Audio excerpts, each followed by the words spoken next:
Mainit na balita. Ang mahirap, yung gagawa ka ng sarili mong news. Gagawa ka ng sarili mong istorya. Yun ang mahirap dyan. So sa akin, totoo nga naman na madalas mangyari yan na gumagawa ng istorya si Maharlika. Totoo yan. Madalas siyang gumawa ng istorya. Kahit nga sa akin, ginawa niya ng istorya. Maganda dyan, let the court decide. Di ba? Maganda. Kasi hindi ako pabor eh. Hindi ako pabor porket kalaban mo, gagawan mo ng imbento.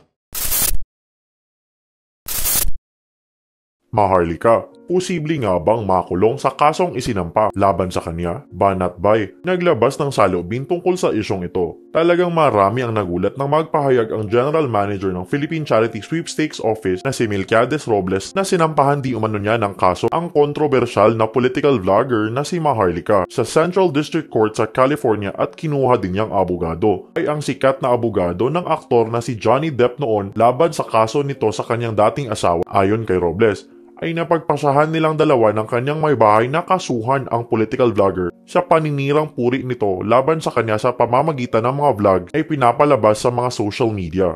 Dagdag din ni Robles na bukod nga raw sa akusasyon ni Maharlika laban sa kanya na pagnanakaw ng public funds, pagkontrata upang magpapatay at pagkampi sa mga terorista, ay dinamay pa di umano ng vlogger ang kanyang pamilya sa pamamagitan ng pagpapakita sa larawan ng kanyang menor de edad na anak sa publiko.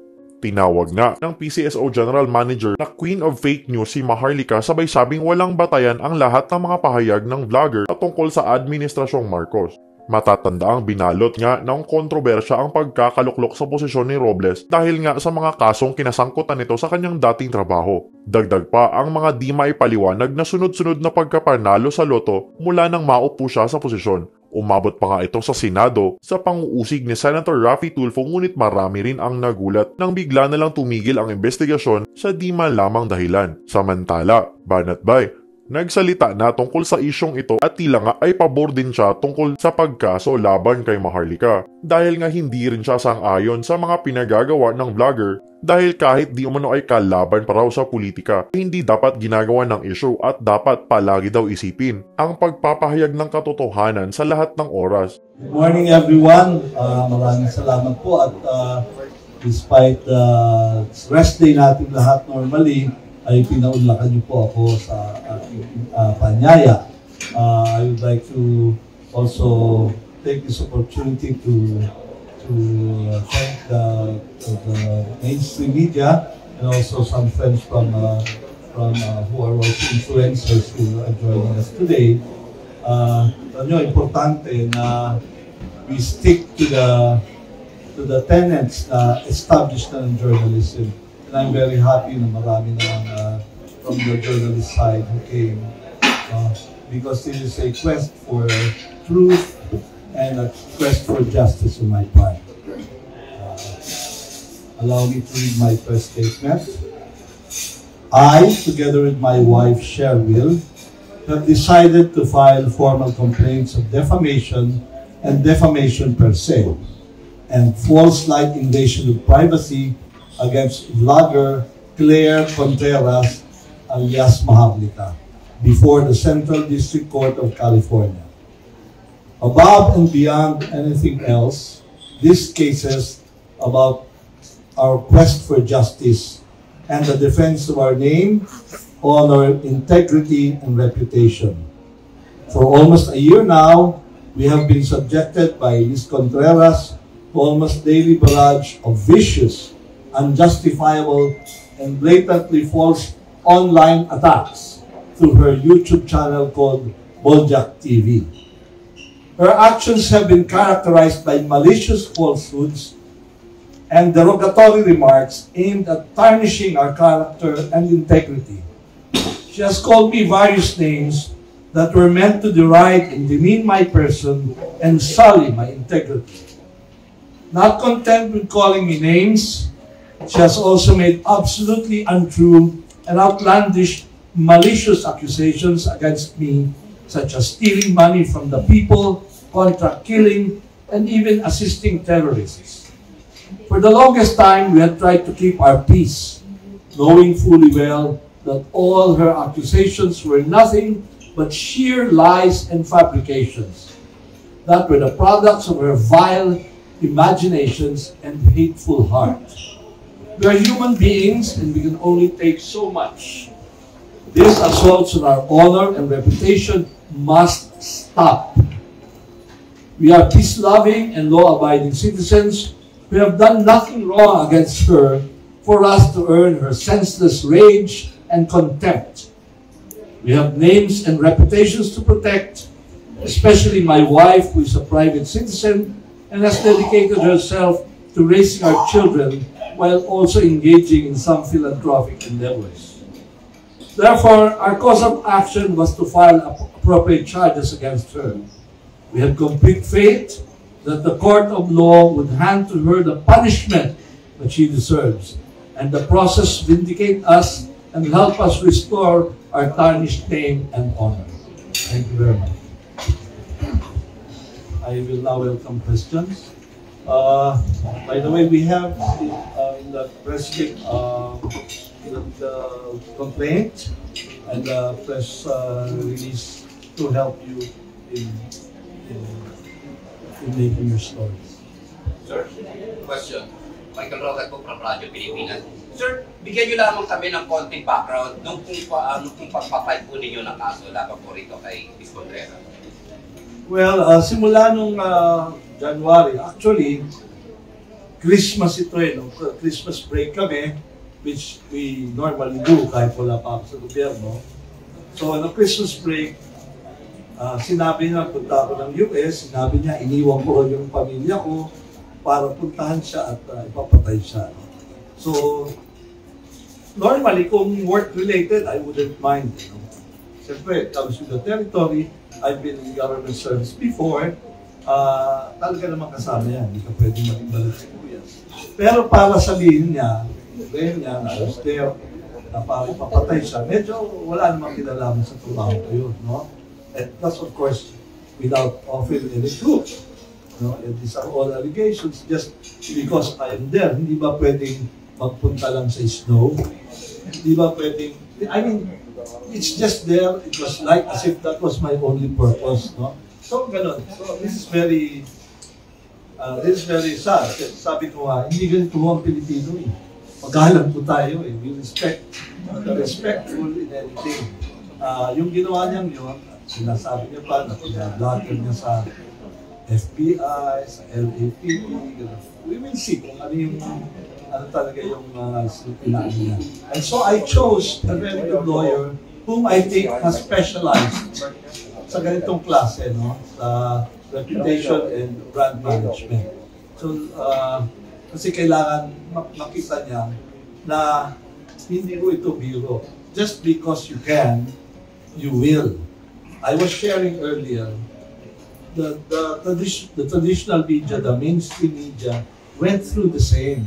When they were empowered by the printing press, lahat na, ano na sinasabi, until nag-settle na ang isip nila. This is what they should learn. Just because merong capability, ay gagawin na. Hindi po, there are limits to everything you do. So I chose nga, recommended by a friend, to hire lawyer, si Camille Vasquez, who is, is very popular now. And because she was able to win a case without even mentioning the name of her client. No? So she must be really good, and it took a while before she took on my case, our case, kasi pinag-aralan niya rin po eh.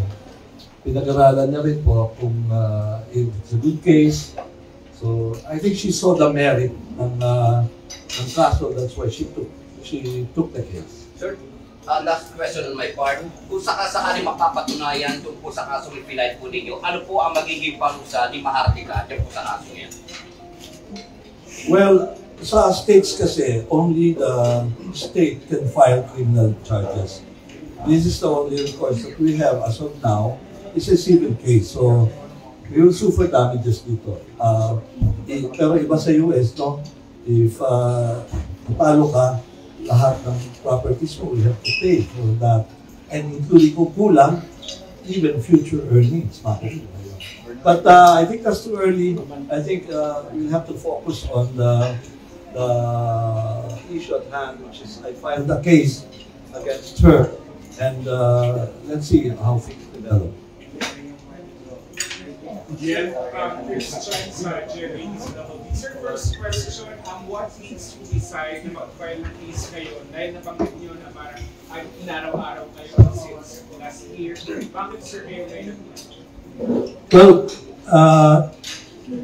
she published the picture of my daughter, who's 13 years old, among other things.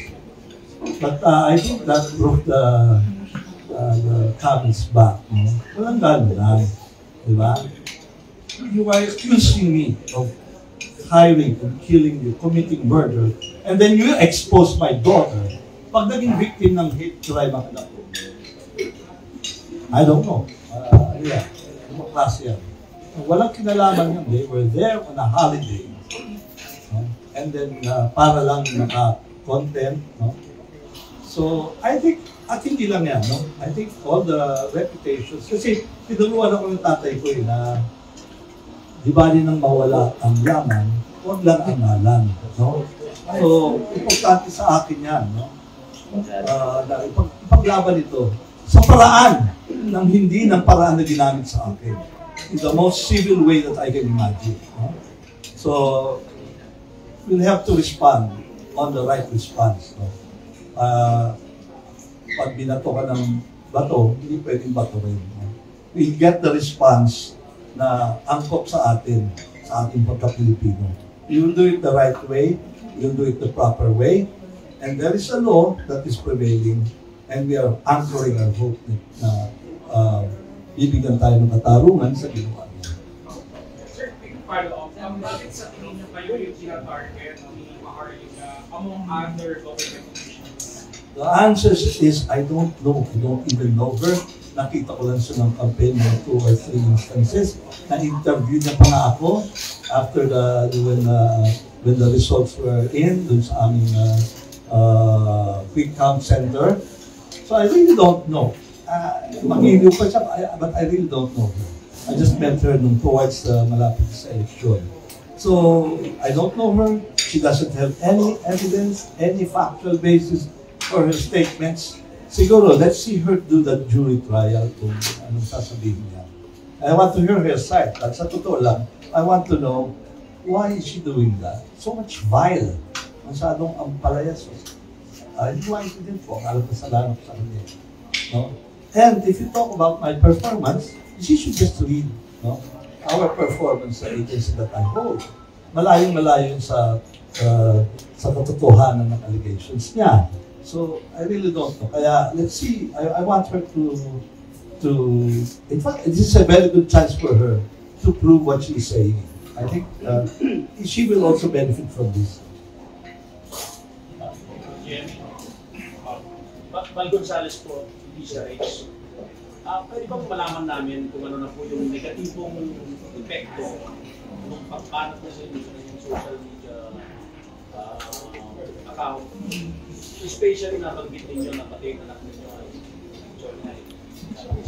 pinaplis na sa kanya. Well, ako naman, I will not wait for things to happen. I have to keep my family safe, no? And I have some measures na ginawa na rin. Pero I think parang lang naman dun sa nakakakilala sa atin, wala naman tayong problema, no? Actually, sila ang mas worried sa mga sinasabi. Pero doon naman sa hindi nakakakilala, kawawa naman yung pamilya ko, no? Na i-accuse mo lang basta-basta. She is accusing me of murder or planning to commit murder. Hindi naman fair yan. Dahil lang nasa US ako. Yun lang ang ebidensya because I am there. And no other thing, no? So, ang epekto sa amin is really scary, no? Especially when I was there. Kung merong magmaigay na sabihin, ikaw pala yan. Magtatangkang pumutin ng buhay. O di, alam niyo naman sa mundong ito, marami na rin taking it upon themselves, no? So yun ang instituted fear sa amin. I felt that my reputation was tarnished because, for example, in PCSO, nakatulong po kami sa almost 300,000 individuals, mostly hospitalization. Sumasakit po kami ng buhay. It is very unthinkable for me na ganun lang ka-casual sabihin na magpapapatay ako ng tao. When we take pains para tulungan ng mga taong gumaling, makasakit ng buhay. Yun po yung disconnected. Kaya sa tingin ko, hindi ko dapat payagan ito basta-basta. Ang trabaho po namin, ako, the nature of my job is to help people, most especially yung mga na-hospital po. With 300,000 people na natulungan namin last year, siyempre ngayon din, no? Ano ang magiging basis doon? Why will it be so easy for me to do it or even intend to do what she's accusing me of? So, yun ang epekto sa akin yan. Sir, kung sakaling makarating itong pangyayari ito kay Maharlika, meron kayong gustong iparating sa kanya na mensahe? Hindi siguro. I think the process has started, no? Let's just allow the process. Una-una, hindi ko lang siya kaibigan. Hindi ko siya talaga kaibigan. Kung susumahin ko, wala pa kami 15 minutes na kita eh. Yung encounters namin, it's really very casual thing, no? Puro pakain lang meals na-meet ko siya eh. So, hindi ko talaga, I really don't have any encounter with her. So, ito na lang proseso ang available sa atin eh. Because she's taunting, I heard in one, lumanda niyo sa US, she's taunting everybody na gano'n. Lahat ng kanyang sinisiraan, ina-accuse, doon niyo ako dalhin, di ba? So now I'm bringing justice to your doorsteps. Hindi ka kaya protektahan ng Pacific Ocean. I will bring justice, and I will bring it to you. Just be brave enough to just have to be brave enough to harapin yung consequences.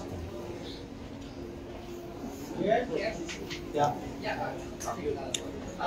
Anong specific charge ang ipinala nyo kay Atty. Maharlika? Ilang counts?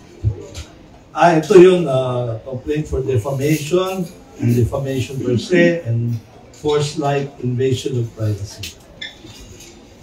Yeah, Airlines or ABS-CBN News. Sir, sa tingin niyo po, this has something to do with your association with the present administration. Of course, Maharlika is a critic of this administration.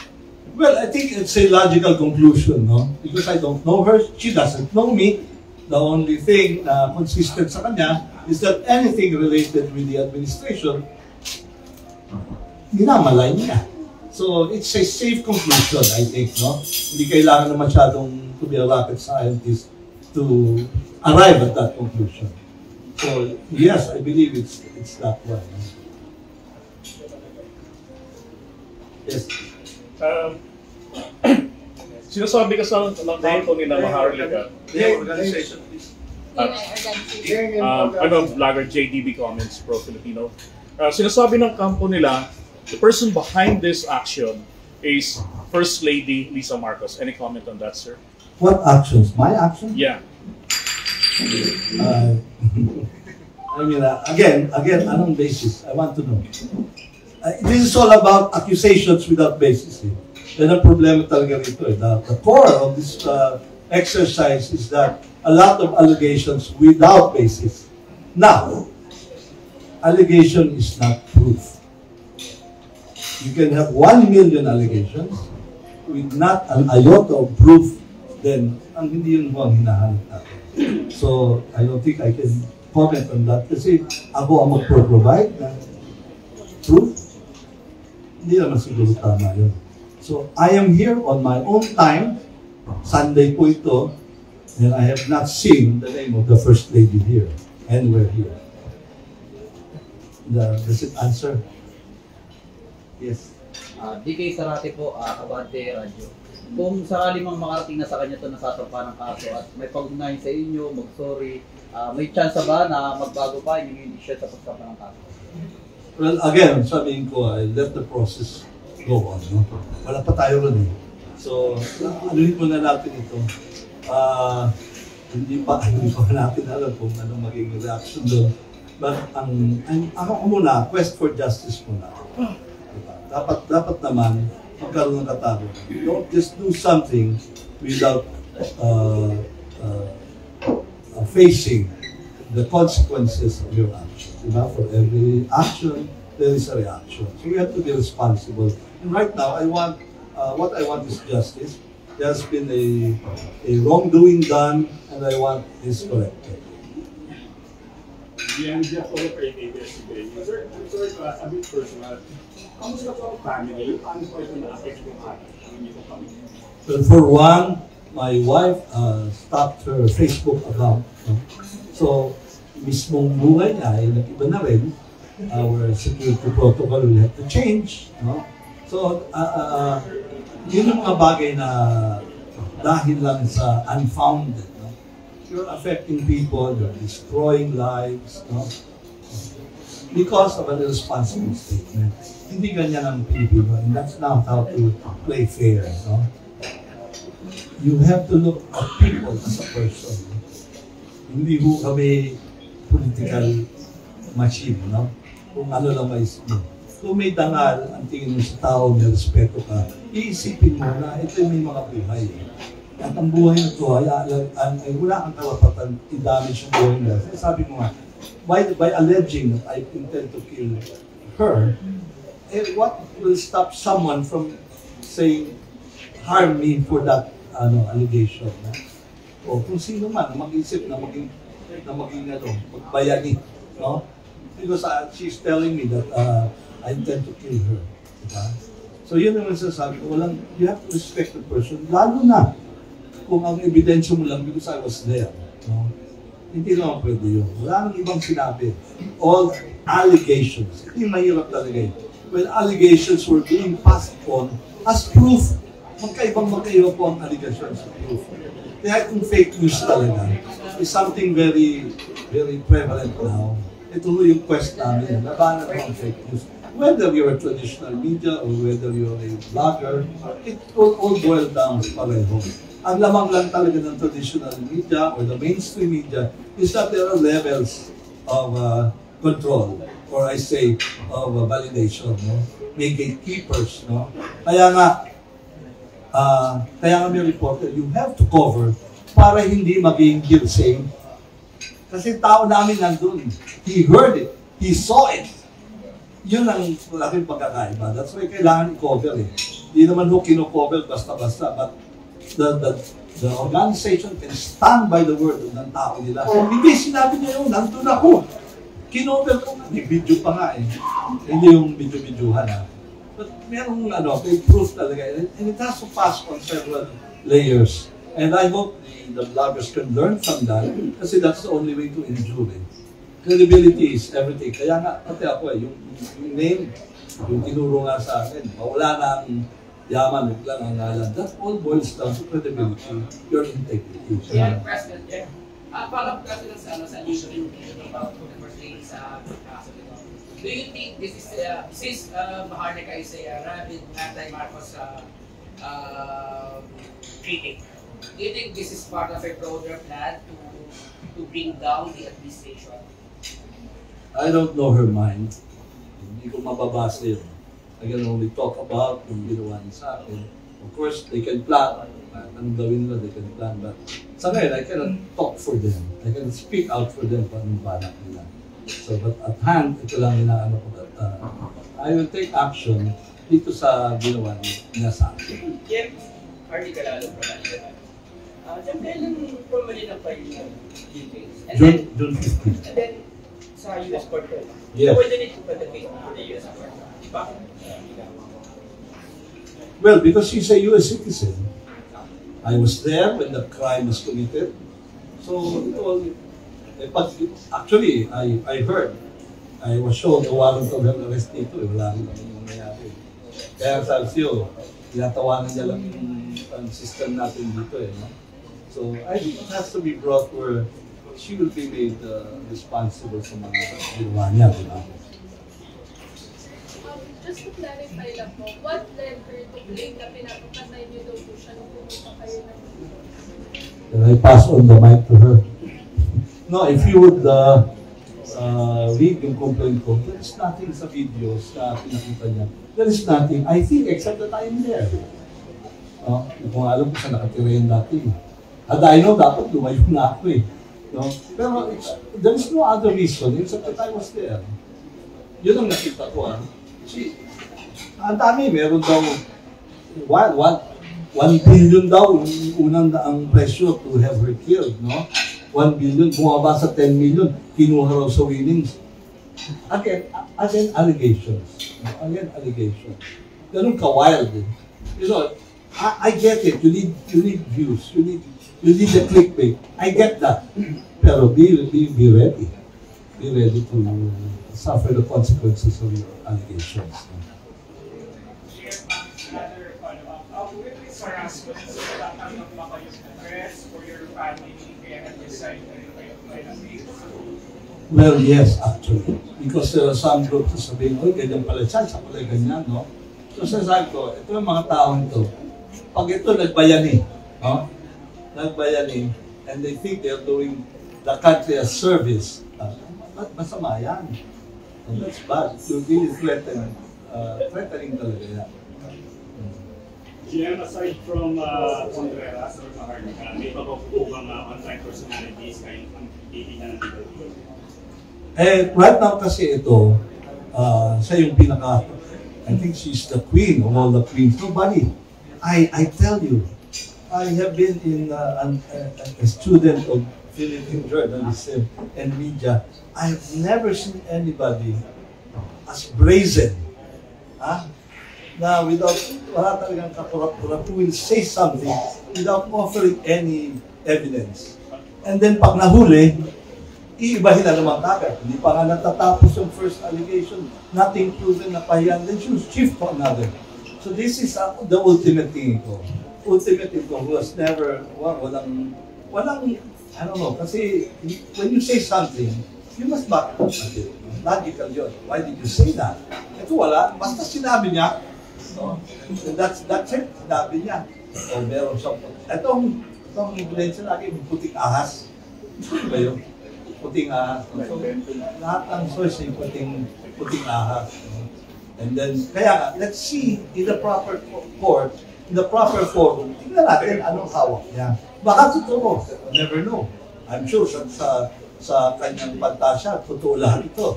But we will put it out in the open, we will challenge that, we will scrutinize that. Tingnan natin. No? Yung fake news na pinapakawalan. No? We will see. And then don't take my word for it, let's put it in the forum. Sir, ano po yung naging legal basis ni Maharlika bakit tinawag kanyang corrupt puno sa PCSO? Ako i-introduce lang yung sarili natin bago tayo mag-question. My name is Mimari Chat Blogger. So, tanong ko po kay Sir Melo Lopez, ano po yung naging legal basis ni Maharlika bakit tinatawag kanyang corrupt? Ano po yung nakita niya sa iyo? Wala ka naman atang ginawa niya. Hindi, alam niyo, sabi ko nga, if it's work-related, lahat ng noise, I can take that. Pero, I have never been convicted of any court of law, and in fact, wala rin naman ako na pending case regarding the judge sa draw. That would be very easy kung meron yan. So, hindi ko talaga alam anong basihan niya. Sabi ko nga, again, there are all allegations. We have yet to see kung ano po ang magiging batayan ng allegation. Kasi parang it's so easy to allege na bahala na yung istorya. Don't let the truth get into the way of a good story. Yan yung responsible way of handling the story. But you will not endure, hindi ka lalayo yan. Sir, follow-up question. Napikon po ba kayo sa pagtatawag niyang kataw po? Hindi, kung per se, lalo na kung Pilipinong taxpayer, that's their opinion. Pero if you to a point na nagmamalayan ka na, no? Kung opinion mo yan, okay lang siguro kung opinion mo yan. You have to label it as such, no? Pero yung, kaya ko palagpasin yan eh. No? Kasi walang factual basis. Eh. Ang mas mahirap yung threatening na kung ako ay mamamatay tao na, at syempre, that will elicit another response. No? Ibang klase, ibang level na ito.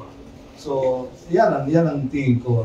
I can take all the allegations ng work-related, walang problema mo. Kaya kung nakita nyo, doon ako naka-focus. Yes. After sa kayo po, Sir, bali po, sinabi niyo po kasi kanina na pinag-aralan mo na ni May Basas yung kaso ninyo bakit niya tinanggap. So, naging malaking issue rin pa sa kanya yung mga naging kaso nung una kaya niya tinanggap. Like yung kay Poy, kay Abel. Well, I think, alam din nila yun. They are also aware.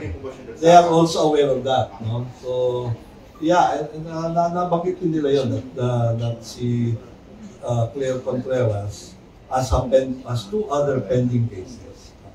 So, aware din sila ron. Part ng pag-aaral nila. Kasi marami rin, siyempre, celebrity lawyer yun. Marami talagang kuryente, marami talagang basta lang makausap sila. So, very discriminating sila and very discerning sa pagtanggap.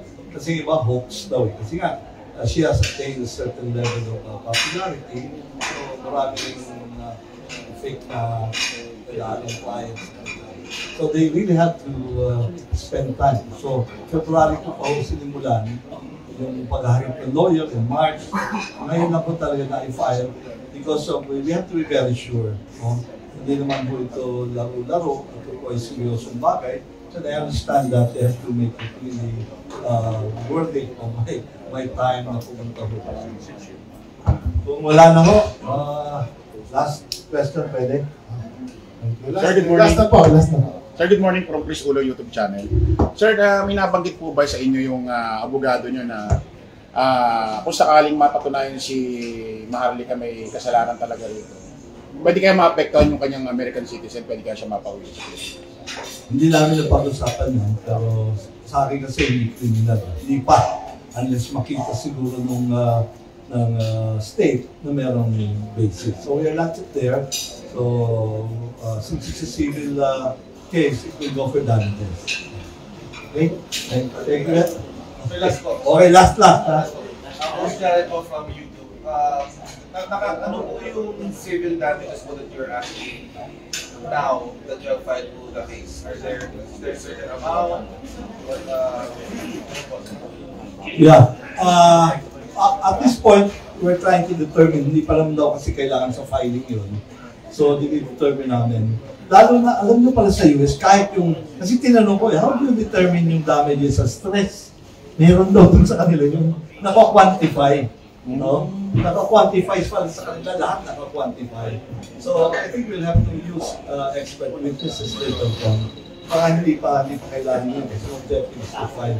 Lahat ng bagay nasusukat sa kanila. Emotional, moral damages. May panagpunan sa kanila. May standards. Okay? Thank you very much.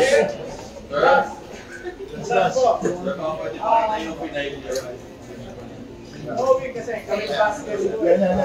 Pwede pa kayo yung Camille Vasquez po yung lawyer. Sabi ko last na. Alam naman po natin na Camille Vasquez, Johnny Depp, lawyer. Bakit po siya yung Well, incidental lang Johnny Depp, pero ang specialty niya is reputation. Reputation and brand management. So talagang ganito ito. And I think she will have her hands full. Kasi nga sa dami ng ganitong cases, no? Nung kakausap yun, nasa London, nasa talagang lumalagari sa dami ng kaso. And of course, it helped na yung Johnny Depp, talagang malaking bagay yun, no? So, while she's fixing reputation, yung reputation niya naman nag-zoom talaga. Which also brings me to, you need a specialist kasi. You need a specialist if you are going to file an info, hindi na haphazard. Todo na. Huwag na tayo medya-medya. We'll give it the best. Yun naman ang ano ko. Because sabi ko, dahil itong pinag-uusapan natin, I will not take it lightly kahit maubos lahat ng resources mo. Basta get reputation. Sabi nga ni Robert Greene, reputation, guard it with your life. With that, thank you very much. Malupit etong abogado na to. Tandaan ninyo, halos maipit si ano dyan. Yung ano dyan, yung artista dyan, pero napanalo niya, di ba? Malupit to. Aba, maraming pera si Robles. Hindi, siyempre naman. Kung ikaw ba naman, di ba, sabi naman ni TP nun, manager niya yan, di ba? Ibig sabihin, may pera yan. Ano naman mga manager, may pera, di ba? Pero syempre, kukuha ka ng abogado na alam mong may papanalo ka. Alam naman kumuha ka ng abogado na papatalo ka. Yeah? Ako dalawa lang masasabi ko dito, ha? Eto. Alam niyo naman yung aking side patungkol kay Maharlika, di ba? Pero dalawa lang masasabi ko dito. Una, tama itong ginawa. Para magkaalaman. Para magkaalaman kung sino nagsasabi ng totoo. Pero alam mo, simple yun eh. Dalhin sa korte ang usapan. Di ba? Dalhin sa korte. Kasi sa social media, madaling mag-akusa. Sa social media, madalitang magbanatan. Pero pag dinala mo sa korte, diyan magkakaroon ng patunayan. Tama, mali. Di ba? Magkaalaman. Wala akong sinasabing sinungaling si Maharlika. Wala akong sinasabing sinungaling si Robles. Let the court decide. Mas maganda ito na magkalabasan. Kasi kahit nga ako sabi ko di ba? Dapat nagkakaso talaga Instead na, lalo na pag may akusasyon o merong sinabi na talagang hindi yung nag-react iba kasi yung nag-react ka lang. Diba? Ano yung pinagkaiba ng demanda ko? Sa akin kasi, hindi man ako nagagawa ng nag-iimbento. Hindi ako gumagawa ng istorya. Ako'y nagre-react lang sa mga news. Bilang opinion ko, bilang isang tao. Walang masama dun Ang mahirap, yung gagawa ka ng sarili mong news. Gagawa ka ng sarili mong istorya. Yun ang mahirap dyan. So sa akin, totoo nga naman na madalas mangyari yan, na gumagawa ng istorya si Maharlika. Totoo yan. Madalas siyang gumawa ng istorya. Kahit nga sa akin, ginawa niya ng istorya Di ba? Wala lang akong perang pandemanda sa kanya. Pero ginawa niya ako ng istorya. Pinalalamon ko daw ang Mocha Girls sa opisina ni Mocha. Ginawa niya ako ng istoryang ganyan. Tama, mali. Ngayon, meron siyang ginawang istorya dito kay Robles. Hindi ko sinasabing hindi totoo. Hindi ko rin sinasabing totoo. Maganda dyan, let the court decide. Di ba? Maganda. Kasi hindi ako pabor Hindi ako pabor porket kalaban mo, gagawan mo ng imbento. Hindi ako pabor doon. Ayokong gumawa ng imbento na kasinungalingan para lang masira ko yung tao. Doon lang tayo sa totoo. Mitch Mangarin, salamat po. Kasi what we are fighting is not against people, but it is for truth and justice. When you say truth and justice, magkadikit yan. Hindi pwedeng justice lang. You cannot have justice without the truth. Tandaan natin yan. Hindi pwede yun. Kaya kailangan magkaalaman tayo. Totoo ba o hindi? Yan sinasabi mo. Tandaan mo, naggumawa ka ng paratang sa isang tao, dapat patunayan mo. Dapat patunayan mo kung totoo o hindi. Ang maganda dito, magkakaalaman ngayon. Di ba? Magkakaalaman ngayon, di maganda, merong, hindi, ito maganda. Kung totoo yung sinabi ni Maharlika, maganda yan, mapapatunayan sa Amerika. Tama, mali. Di ba? Mapapatunayan sa Amerika kung totoo yung sinabi ni Maharlika tungkol dito sa tao na to. Ayaw nyo ba nun? Pero, pag hindi totoo yung sinabi, mananagot ngayon si Maharlika. Tama, mali. We will see. Ako, excited ako dito. Kasi sa Pilipinas, medyo mabagal-bagal ang dito ang hustisya dito Alam naman natin, kulang ang mga judge sa Pilipinas Tapos kung ano-ano pa dinidemanda ng iba. Pero dito, malalaman natin. Malalaman natin kung sino talaga nagsasabi ng totoo.